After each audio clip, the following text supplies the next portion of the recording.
Ito ko sa inyo, wala man lang nagtanong sa inyo eh. Sir, ano ba bang authority niyo? Ba't kayo po yung nagsaserve? Did you ever ask him? Wala. Tinanong naman, sir. Oh, ano sagot niya? Sagot niya, nandito daw siya kasi in answer to, ano daw po yun, sabi, sinalings daw kasi ni Senator Bato. Pag sinabi ni Senator Bato na kumain siya ng tayo, kakain siya ng tayo? Yung sinasabi ng mga kasama ko, well, para ano ka, sumulong ko na lang. Anyway, you can exhaust all remedies under the law. What remedies are you talking about? Kung ano ginawa nila kay dating Pangulong Duterte, yun din ang gagawin nila. Do you think makikita pa natin si Senator Bato pagkatapos nilang makuha? Kasi wala na. Kaya sabi ko, hindi niya kailangan pumunta rito. Pero nagpunta siya. Nirisk niya yung buhay niya. Kaya lang namin nakuha dahil sa kanya, wala nang iba. We owe it to himself alone and nobody else. Nobody else. Kung hindi siya pumunta, nobody will blame him. Dahil buhay niya yun eh. But he chose to do it. Kaya sabi ko sa kasama ko ngayon, sinong walang konsensyang kakakalas? Yung tao ginawa niya. Gusto mo magpakulong dito? Pwede. Kasi at least domestic law, di ba? You can hire your lawyers.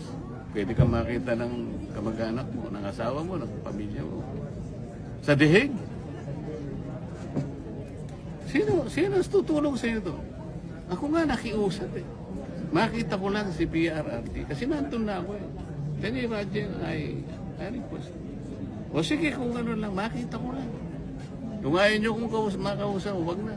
Makita ko lang kahit 5 minutes. So I can wave my hands. Para ipakita ko sa niya, Mr. President, I am here. How are you? Then alis na ako. So, saan na Hindi nila ako pinagbigyan. Ganon din ang mangyayari kay Senator Bato. Ngayon, yung mga Pilipinong, lalo na yung mga iba sa inyo, I'm sorry to tell this, lalo na yung mga iba sa inyo, hindi naman lahat, nabayaran. Kailangan sabihin ko to. Akala nila yung warrant of arrest can be enforced. Wala na tayo membership sa ICC, sa Rome Statute. Without the treaty, what will be the legal basis of a warrant of arrest? You tell me. Huwag kayo nagpapapaniwala doon sa mga din, mga abogadong nagsasalita ng salita. Nililin lang nila kayo. Anong pinaglapalagi lang sinasabi? Paikot-ikot sila sa Section 17 of Republic Act 1951. Bali-baligtarin nyo doon. Sinasabi niya lahat. Gagawin mo lang. I-surrender mo or blah blah blah in accordance with extradition laws and treaties. Meron tayong extradition law? Wala. Meron tayong treaty? Wala. Anong basis ng warrant of arrest? As simple as that. Is there an automatic domestic instrument that will bind our country with that of ICC? You tell me. Senator, sabi ko ng OSD, di ba, enforceable naman. Halika dito, hindi kita nakikita. Sir, after nung what happened on Wednesday, sa tingin mo na solidify lalo yung majority? Na-solidify yung ang samahan ng after nung what happened on nakonsensya ba Wednesday? si Senator Mican? I Nagbago ng don't posisyon? know. Sinabi ko lang yun because yun ang totoo eh. Sabi ko nga, ito lamang ang takeover na walang blessing sa Malacanang. Lahat ng takeover may blessing. Pero ito, hindi nila alam to. Ang tao nagbuwis ng buhay. Yun ang importante. Buhay niya yun. So, Paano mo i-disregard yun? kaya ba Kaya mas masahol pa kay Judas yung maghuhudas sa amin. so nakonsensya si Senator Mix kaya nagbago? Wala akong sinasabi.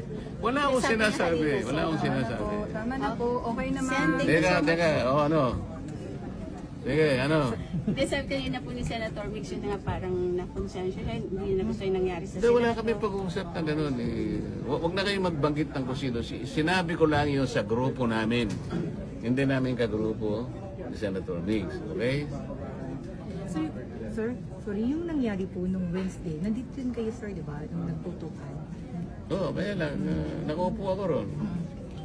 Nag-iisip, bakit kaya nangyari? Nalulungkot ako. Sabi ko, Bakit kaya nangyari sa bansa namin ito? Pagkatapos, sari-sari, kami raw ang nag-instigate. Kayo ba na... Sino ba ang gaano kayaman ang imagination ng isang tao na kami gagawa, no? Nagkukukos kami, in-extend namin ang kukos dahil ang sabi nila darating, tumawag ang House of Representatives. Totoo naman, na diniliber nila, sinabit nila yung articles of impeachment.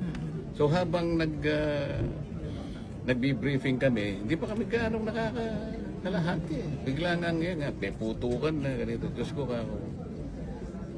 Natakot din kayo. Hindi ako natakot, nalungkot ako para sa aking bansa. Kailangan bang mangyari? Why? Sir, was the Senate really under attack during that time? What do you think? Kailangan pang nandun yung mga elemento na yon at sasabihin pa. Meron daw, ano raw, may kinukuha susi daw yung ganito. Kung mayroong problema, bakit hindi ang National Police ang tawagin? Bakit ang BI? Unang-una, anong ginagawa ni Trillanes? Bakit siya magsaset? Palagay mo may warrant of arrest. Palagay mo lang. Why is Trillanes the one serving the warrant of arrest? Did you ever ask him? Wala na. Nanonood ako sa inyo. Wala man lang nagtanong sa inyo eh. Sir, ano ba bang authority niyo? Bakit kayo po yung nagsaserve? Did you ever ask him? Wala. Tinanong naman, sir. Oh, ano sagot niya? Ang sagot niya, nandito daw siya kasi in answer to, sir, ano daw po yun?